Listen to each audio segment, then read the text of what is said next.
இரவு தியானத்திற்காக தேவன் நமக்கு தந்த வேத வசனம் ஆதியாகமம் 8வது அதிகாரம் 9வது வசனம்.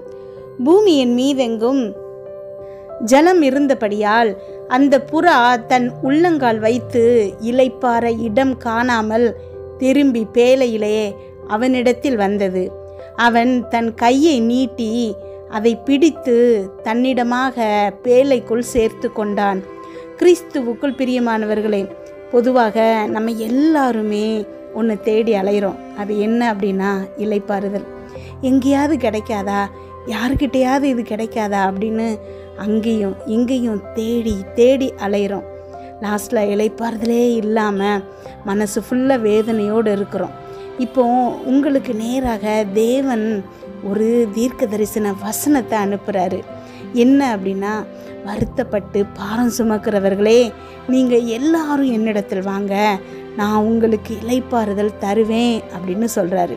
அப்போது நீங்கள் எவ்வளவு பெரிய பாரத்தை சுமந்துட்டு இருந்தாலும் சரி, தேவன் உங்களை பார்த்து சொல்கிறாரு, எல்லாரும் ஒருத்தர் 2 பேர் இல்லை, இவங்க இப்படிப்பட்டவங்க அப்படிப்பட்டவங்க அப்படி கிடையாது, எல்லாருமே என்கிட்ட வாங்க, நான் உங்களுக்கு இளைப்பாறுதல் தாரேன் அப்படின்னு அவர் சொல்கிறாரு.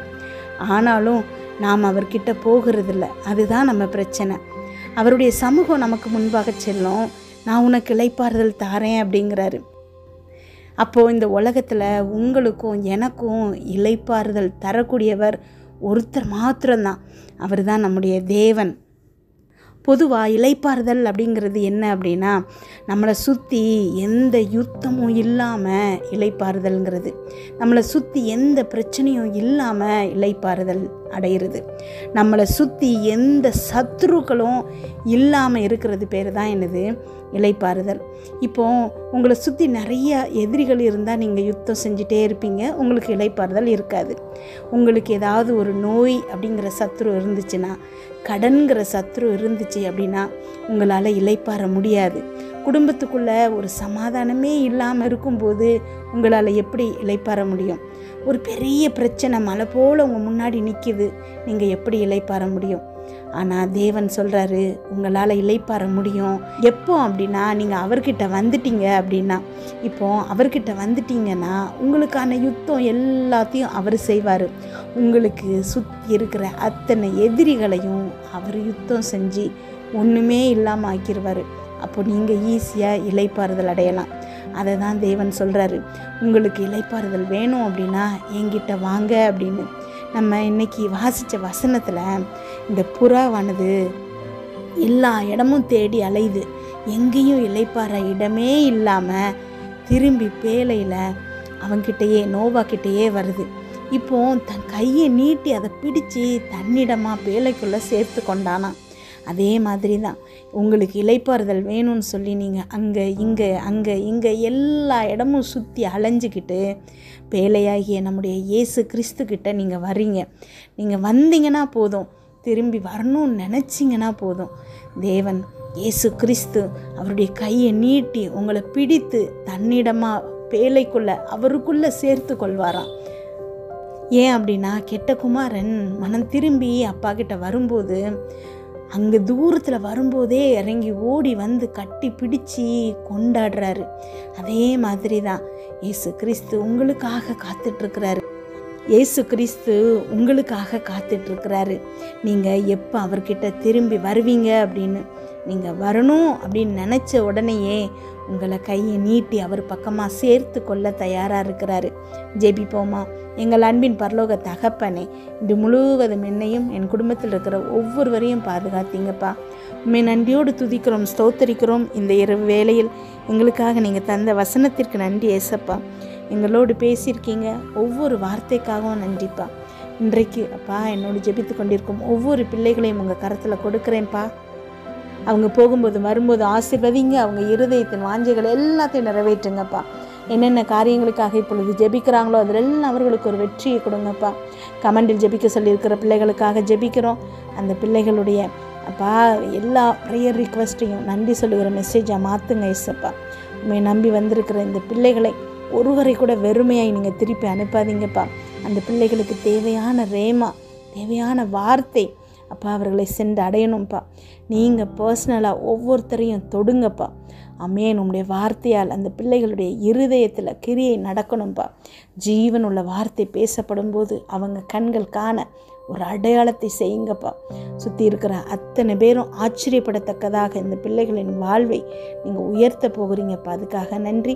என்னோடு ஜெபித்து கொண்டிருக்கும் நீங்கள் ஒவ்வொருத்தரும் இன்றைக்கு நீங்கள் பெற்றுக்கொண்ட தீர்க்க தரிசன வார்த்தைக்காக தேவனுக்கு நன்றி சொல்லுங்கள்.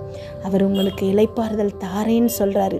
எப்படி அப்படின்னா, உங்களை சுற்றி இருக்கிற அத்தனை எதிரிகளையும் யுத்தம் செஞ்சு தோற்கடித்து உங்களுக்கு இளைப்பாறுதல் தராரு. உங்களை சுற்றி எந்த எதிரியும் இப்போ கிடையாது. நீங்கள் பொறுமையாக ஏசப்பா கிட்ட இளைப்பாற முடியும். ஆமென். வேதத்தில் இருக்குது, என் தேவன் எங்கும் எனக்கு இளைப்பாறல் தராரு, எல்லா இடத்துலையும் இளைப்பாறுதல் தராராம், விரோதியும் இல்லை இடையூறும் இல்லை அப்படின்னு போடப்பட்டிருக்குது. ஆமென். உங்களுக்கு என்னோடு ஜெபித்து கொண்டிருக்கும் உங்கள் ஒவ்வொருத்தருக்கும் எந்த விதமான விரோதியும் இனி இருக்க போவதில்லை. கடன் உங்களுக்கு விரோதமாக நீக்க போகிறதில்லை. பிசாசின் அத்தனை கிரியைகளும் தேவன் அழிச்சிட்டாரு. உங்களுக்கு எந்த இடையூறும் இருக்க போகிறதில்லை. கர்த்தர் மாத்திரம்தான் உங்களுக்கு இந்த மாதிரியான இளைப்பாறுதலை தர முடியும். பலனற்று போனவர்களாய் நீங்கள் திரும்ப வரும்போது எல்லா இடத்துலையும் மோதி ஒரு பலனும் இல்லாமல் சோர்ந்து போய் நீங்கள் அவர்கிட்ட திரும்பி வர்றீங்க. அவர் உங்களுக்கு பலனை தந்து சத்துவத்தை தந்து உங்களை இளைப்பாற செய்கிறாரு. நம்முடைய மீட்பர் வல்லமை உள்ளவர், சேனைகளின் கர்த்தர் என்பது அவர் நாமம். அவர் நம்மை இளைப்பாற பண்ணுகிறார் அப்படின்னு நம்ம பார்க்குறோம். ஆமாம், நம்முடைய மீட்பர் வல்லமை உள்ளவர், அவர் சேனைகளின் கர்த்தர். அவர் உங்களுக்காக யுத்தம் செய்கிறாரு. உங்களுக்காக உங்கள் எதிரிகளிடம் அவர் போராடுறாரு.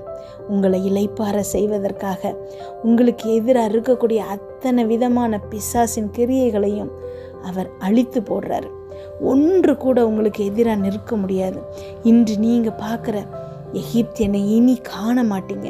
உங்களுக்கு எதிராக இருக்கக்கூடிய அத்தனை எதிரிகளையும் கடலோடு தேவன் சமுத்திரத்தோடு மூடி அழித்து விட்டார். இனி அவங்க உங்களுக்கு எதிராக எழுந்திருக்க போகிறதே கிடையாது. ஏன்னா வருத்தப்பட்டு பாரம் சுமக்கிற ஒவ்வொருத்தரையும் தேவன் அழைக்கிறாரு. நீங்கள் எல்லாருமே இப்போ ஏதோ ஒரு வருத்தத்தில் இருக்கலாம், பெரிய பாரத்தை சுமந்துட்டு இருக்கலாம். ஏசப்பா உங்களை கூப்பிடுறாரு, என்கிட்ட வா, நான் உனக்கு இளைப்பாறுதல் தாரேன் அப்படின்னு. நாம் அதை விட்டுட்டு மனுஷங்களோட உதவிகள், அது இந்த வழியில் அந்த வழியில் எதையாவது சரி பண்ணிடலாமோன்னு அலையிறோம். இல்லை, நீங்கள் அவர்கிட்ட இளைப்பாறுதலை தேடும்போது மீதி எல்லா காரியங்களையும் அவர் சரி பண்ணிடுவார். அவர் உங்களை கையை நீட்டி தன்னிடமாக சேர்த்து கொள்ள தயாராக இருக்கிறாரு. நீங்கள் வரும்போது உங்களை கிண்டல் பண்ணுறதுக்காகவோ கேலி பண்ணுறதுக்காகவோ, அன்றைக்கு நீ இப்படி என்னை பார்த்து பேசின, இன்னைக்கு இப்படி பேசினன்னு சொல்லி உன்னை வருத்தப்பட வைக்கவே மாட்டார். ஆமென். இப்போ என் கூட ஜெபிச்சு கொண்டிருக்கிற உங்கள் ஒவ்வொருத்தரையும் தேவன் ஆசையாக பார்க்குறாரு.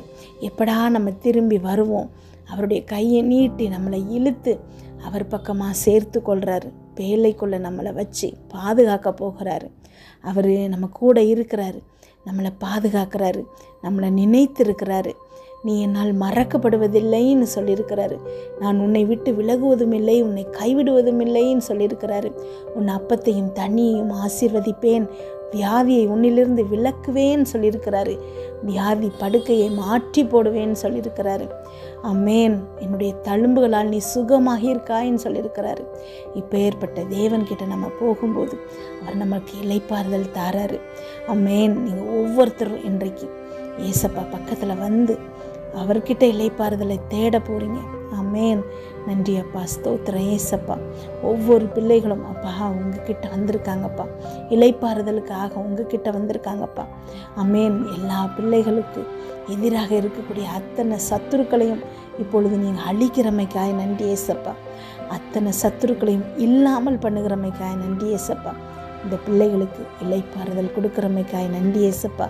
உலகம் கொடுக்க முடியாத சமாதானத்தை இந்த பிள்ளைகளுடைய இருதயத்தில் நீங்கள் வைக்கிறமைக்காய் நன்றி ஏசப்பா. ஒவ்வொரு பிள்ளைகளும் இப்பொழுது அதை ஃபீல் பண்ணணும்ப்பா. எனக்கு என் தேவன் இருக்கிறார், இந்த உலகத்தில் இருப்பவனை காட்டிலும் என் தேவன் பெரியவர். அவர் என் கூட இருக்கும்போது யாராலையும் என்னை ஜெயிக்க முடியாது, எந்த பிரச்சனையும் என்னை மேற்கொள்ள முடியாது. எல்லா விரோதிகளும் அழிந்து போயிட்டாங்க. நான் இளைப்பாறுதலில் இருக்கேங்கிற உணர்வு நோடி ஜெபித்து கொண்டிருக்கிற ஒவ்வொரு பிள்ளைகளுக்கும் இப்பொழுது வரட்டும்ப்பா. இன்று இரவு இந்த பிள்ளைகள் நிம்மதியாக சந்தோஷமாக சமாதானமாக தூங்கட்டும்ப்பா. நல்ல சொப்பனங்களை கொடுங்கப்பா.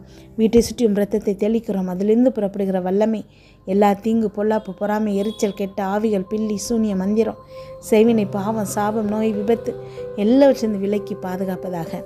நாளை காலை எழுந்திருக்கும் போது புதிய கிருபையாலயங்களை தாங்குங்கப்பா.